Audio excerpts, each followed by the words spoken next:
Alors, Bezrat Hashem, on va poursuivre le sens profond des mitzvot. Et on a vu que l'homme était dans le monde pour adhérer à Hashem, c'est-à-dire connaître le plaisir des plaisirs, le ta'anug ta'anugim, c'est-à-dire la dvekut, l'adhésion avec Hashem. Il va falloir définir qu'est-ce que c'est l'homme. Le Shaar Kedusha nous dit que les hommes doués de discernement savent que le corps de l'homme n'est pas l'homme lui-même.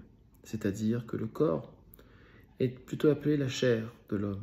Comme il est écrit, donc dans Yov, de peau et de chair tu m'as vêtu d'os et de tendons tu m'as tissé. Il est écrit aussi dans Shemot, la chair de l'homme n'en sera pas ointe. C'est-à-dire que l'homme est la partie intérieure, mais le corps est une sorte de vêtement que porte l'âme intellectuelle. Et c'est l'homme lui-même. Qu'est-ce que ça veut dire? Ça veut dire que notre conscience, notre être, c'est notre âme intellectuelle. Et on verra que l'âme intellectuelle, c'est en fait la partie intellectuelle de l'âme animale. Donc nous sommes notre âme animale et nous sommes entourés d'un corps. Vous allez me dire, quel rapport avec les mitzvot? Quel rapport avec la Torah? Puisqu'on voit qu'on parle d'âme animale, on parle d'âme qui donne la vie, la chayut. Et on voit même que les goïms, qui ne pratiquent pas les mitzvot des juifs, eh bien, ont aussi une âme animale.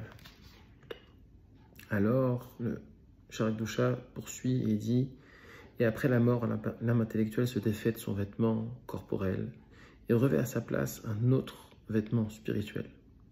C'est ainsi qu'il est écrit, enlève ces vêtements sales, je te revêtirai des vêtements de fête, appelés vêtements Chalouké des Rabbanan, donc vêtements rabbiniques.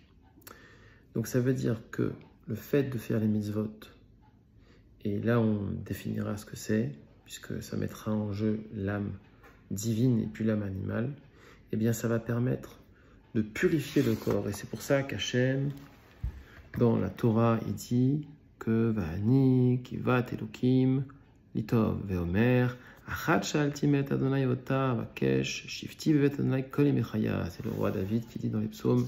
Donc, qu'est-ce que je vous demande tous les jours de ma vie? De résider dans ta demeure, Hachem. Qu'est-ce que c'est la demeure de l'âme intellectuelle? On a dit, c'est le corps. Donc, ça veut dire que l'âme intellectuelle, elle va adhérer à Hachem. Adhérer à Hachem, il faudra définir ce que c'est. Et on a commencé à comprendre qu'Hachem, il se dévoile en nous par notre Neshama.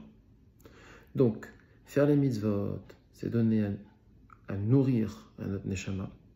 Et par là, purifier le corps qui va lui-même devenir une résidence pour l'âme intellectuelle et une résidence qui est pure, une résidence qui est kadosh. Et par là même, on aura le fameux plaisir dont on a parlé, c'est-à-dire le plaisir d'adhérer à Hachem et de résider à sa résidence.